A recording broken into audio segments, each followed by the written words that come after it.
Perhaps you're here because you're curious as to which jobs or which MOS in the United States Army would be least likely to see combat. Well, stick around.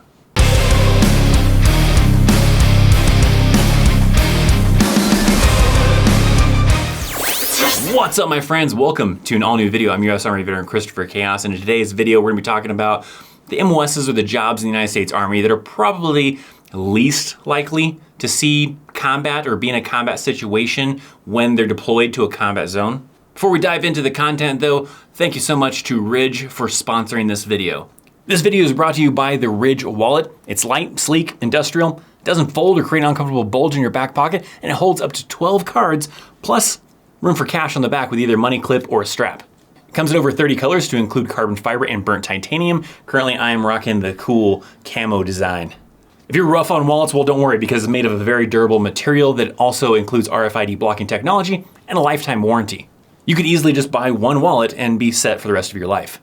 Now, the Ridge team is so confident that you will enjoy this wallet that you can test drive it for 45 days. If you don't love it, you can return it, get your money back. Now get free worldwide shipping even on returns when you visit ridge.com/chaosarmy. And at checkout, use promo code chaosarmy to receive 10% off today. So head on down to that link down in the description down below to get rid of your old, bulky, old school wallet. Get something nice, sleek, durable.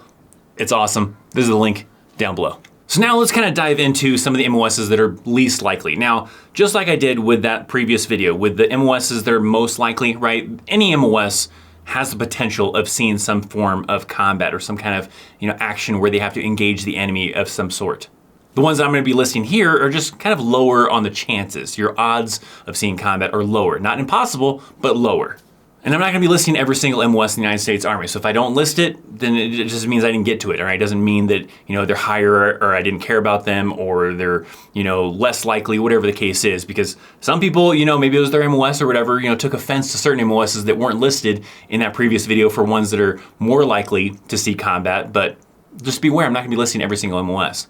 Even though this one's an officer, and I usually like to stick to enlisted, but a chaplain, right? A chaplain, very low on the chances of seeing combat. Could they? Sure. They could be going from one fob to another fob, and then in between there somewhere the convoy gets ambushed. But a chaplain isn't armed, so they don't carry a weapon. They're not supposed to. I've heard of some cases of some choosing to want to, and I don't know how that legality works or whatever, but technically a chaplain doesn't carry a weapon, so the chaplain's assistant has to kind of, be the bodyguard essentially for them. That kind of even ties into another one, which is the chaplain's assistant. So the MOS of a chaplain's assistant would also be pretty low on that level. They're the person that would have to protect them if they got in that situation. But for the most part, the chaplain assistant, they're doing things on the base, on the fob to kind of help with religious support. So their chances are pretty low. Now, if they, like I said, had to travel from another installation, another fob, another outpost or whatever, then sure, in between point A to point B, then there could be the possibility. But their chances are still pretty low. We also got a 36 Bravo, which is a financial management technician. So that one, is mainly working on the fob. If they go on a convoy to go to help someone out with some finances on another installation, sure. But for the most part, they're gonna be kind of dedicated to an office working on the fob. That would also go the same for your 42 Alpha, which is a human resources specialist. Those people kind of working in a similar type of office environment, unless they have to go out on a convoy to go help someone else off the fob or away from the fob, their chances of seeing any kind of combat are pretty low. Another MOS that's probably still pretty low on that kind of category as far as possibility of seeing combat is your 92 Yankee, which is your unit supply specialist.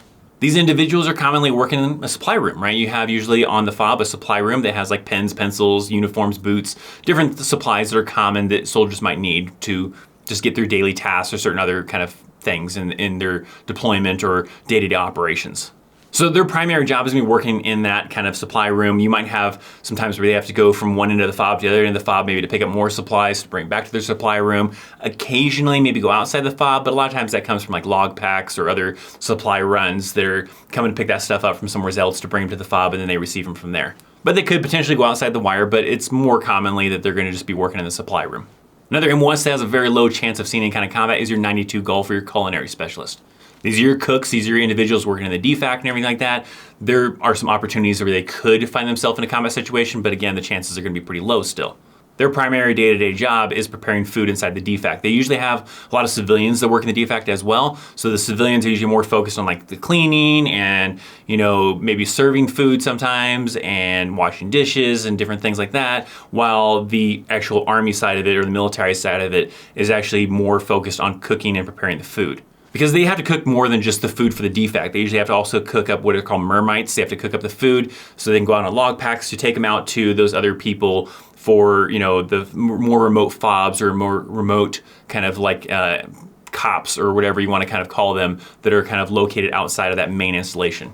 Sometimes occasionally the cooks are the ones taking that food out somewhere, but usually it's someone in the unit that is kind of doing these log packs. Sometimes your 88 mics is pretty common, where they go and they stop off at the chow hall early in the morning to pick up all these mermites of food to load them into the truck and everything like that, and then they take out with fuel and water and ammo and everything else, plus the mermites of food, going out to these other installations to drop off food for them. So not common is it the cooks. It is occasionally a thing that happens. Sometimes I've had convoys where they have the reefer truck, which is a big refrigerator truck, where they have to take out some stuff to another cop in that reefer truck, and they go out on mission with us. But most commonly, their chances are gonna be kind of low, so they're mainly gonna be staying to the FOB to work with food for inside the DFAC, as well as preparing food for someone else to pick up to take out on these log packs. Now you also have like musicians in the Army, and you have this musician specific MOS, which is a 42 Romeo, and then you also have the special band musician 42 Sierra. So these MOSs are gonna be pretty low as well, but also not impossible, because their main focus, usually like in a combat zone, is for morale, to put on performances, to entertain people and boost morale. So their main job is gonna be on the installation to put on a performance and, boost morale, or maybe they go somewhere to practice and everything like that, but they still could have a chance of seeing combat, right? They have to go from point A to point B to put on that performance. So in between point A and point B, they could get ambushed by the enemy from the convoy or whatever the case is, and that could possibly put them in a combat type of situation. So their chances are still pretty low. It's probably actually higher than maybe say like, your 92 Yankee, or maybe your, pack clerk, your person working at S1, your person that's doing the finances and everything like that. So sure, they're still pretty low. They're probably a little higher than those individuals. So sure, but they're still fairly low on that kind of, possibility rating as far as possibly being engaged in combat. A 12 mic, which is a firefighter, would still be kind of low on that kind of area as well. Their main focus is like on the FOB, on the base. If a fire breaks out, take care of it, let's get that thing extinguished. There may be some rare cases where they go outside the FOB to help out the local nationals, and sure, maybe they're trying to put out a fire and the Taliban, the enemy, whatever, decides they want to attack them. But their chances are still gonna be pretty low, so it's still a pretty low MOS as far as the possibility of seeing combat. Your 27 Deltas, your paralegal, those individuals work in an office commonly, pretty low, again, unless they left the FOB to go somewhere else to help someone, but theirs is gonna be pretty low as well. Now there's a long list of like a lot of mechanical type of jobs they have to either work on track vehicles, wheeled vehicles, and everything like that. Those ones, is a very tough one. A lot of times they are working in the motor pool, working on vehicles, but also a lot of times they're also going out on the convoys in case a vehicle gets, damaged, breaks down, whatever, then they have a mechanic there to try to fix it, to get it back on the road and get going. So that one's definitely a very tricky one. There probably will be some kind of MOSs in that category that will be less likely to go outside of the wire to, be just confined to the FOB and only doing mechanical stuff on the FOB, but some of your mechanics will go outside the wire often to go with convoys, so they have a mechanic to be there to be able to fix problems when they arise on mission. I mean, maybe things like your Patriot Systems repair, your 94 Sierra, that one might stay on the FOB. Maybe you're like 94 Tango, you got a short range air defense system repairer. That's probably someone that's gonna probably most likely stay on the FOB. Your 91 Foxes, which is your small arms repairer, your arms room individual, those people are also commonly staying on the FOB. I have seen those individuals go outside the wire and do stuff too, but they're pretty common to just stay on the FOB to fix weapons and maintenance on weapons and all that kind of stuff. But sometimes they have to go to another FOB to fix some weapons, so they still have that small chance though. A lot of your 25 series MOSs with your communications, a lot of those people are more dedicated to work on the FOB. So those people are being most likely to stay on the FOB and not have to leave the wire, so at least likely to see combat, but not in all cases. One example of that is like your 25 uniform, which is a signal support system specialist, a radio person, or commo kind of person. Those people are mainly working on the FOB and doing stuff with radios, making sure that the radios for the vehicles work and troubleshooting problems with those, and even the navigation systems for the vehicles. But there are some situations that do take them outside the FOB. There's occasionally where we want someone who's trained on that stuff to go on mission with us, and they might go with us in some circumstances. And occasionally there's, some people where they have to go and set up what's called a retrans site, which is just to kind of make the radios be able to talk farther and be able to communicate farther distances. So they have to set up these antennas to be able to kind of relay those radio signals. So they could be going out to do that kind of mission and then get ambushed, or they could be on a convoy with someone because they need a radio expert to be with them in case something goes wrong and they could get ambushed. But a lot of your other 25 series ones are going to be a little lower on the possibility of seeing combat. Especially like your 17 Charlies. You have the cyber operations specialist. Those individuals, they're going to be mainly dedicated inside of an office somewhere to work with cyber operations and keep hackers out and all sorts of other things. They're kind of in that kind of same realm of like Signal and everything like that, and Camo and everything. They're also going to kind of get tied in with like those 25 Bravos and your 25 Limas. So certain other individuals in the 25 series, not all, and will probably be least likely to see any sort of combat.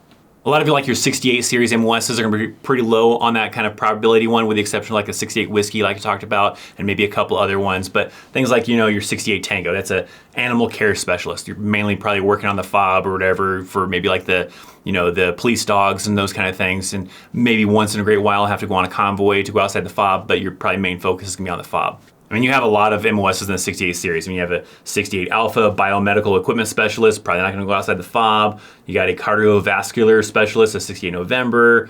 You also have a dental course officer, 63 series, a dental specialist, which is a 68 Echo, an ear, nose, and throat ENT, which is a 68 uniform. So a lot of 68 series MOSs are probably just going to be mainly dedicated to the fob, with the exception, like I said, of your 68 Whiskeys. So that was a good handful, right, of a lot of MOSs that are pretty low, not impossible, but pretty low of having a chance of seeing combat. Now, I'm not talking about situations where like someone, says that they were a cook and they got stuck being a gunner for a convoy and they got to see a lot of combat. I'm talking about in your MOS, doing your MOS.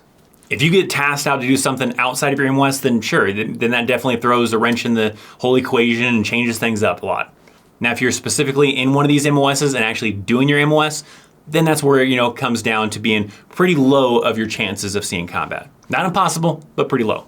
So the best way to look at it, if you're trying to figure out, is this MOS going to see combat? Is this one not going to see any combat? Is to think about what that job entails. Is it something that requires you to probably have to leave the fob a lot? Well, then your chances definitely increase as far as seeing combat. If it is a job that just simply works in an office, has you stay in one location on the fob or whatever, then your chances decrease. If you have other questions, you can also leave questions down in the comment section down below. If your question involves, is this MOS going to see combat or not? Again, apply that to it. I don't know every single MOS. I can try to help out the best I can, but if that's what your question is will this MOS see combat or not see combat? Apply that kind of general rule to it. Is it something that's going to go outside the fob a lot, or is it something that's going to stay on the fob a lot? But just as I said, every MOS has some sort of potential of seeing combat. Also, while on a combat deployment. That's also a key factor there, is that if these MOSs are in a combat zone, right? I'm not talking about just in life in general. If you're on a combat deployment, then apply that. If you want to carry on the conversation, you can hit up the Discord channel. There's a link down in the description if you would like to join the Discord channel. You can also check out all my social media. Also, I definitely highly recommend checking out ridge.com/chaosarmy if you would like to pick up an awesome Ridge wallet or any other awesome products that they got on there. Definitely check that out. Link is down in the description as well. Thanks so much for watching. If you enjoyed this video, maybe think about sharing it, but at least hit that thumbs up button, because I know you want to, and I know you want to support me and the channel and just show that you're awesome by hitting that thumbs up. Do it. Thanks so much for watching. I'm ThatChrisChaos, and I'll see you next time. See you.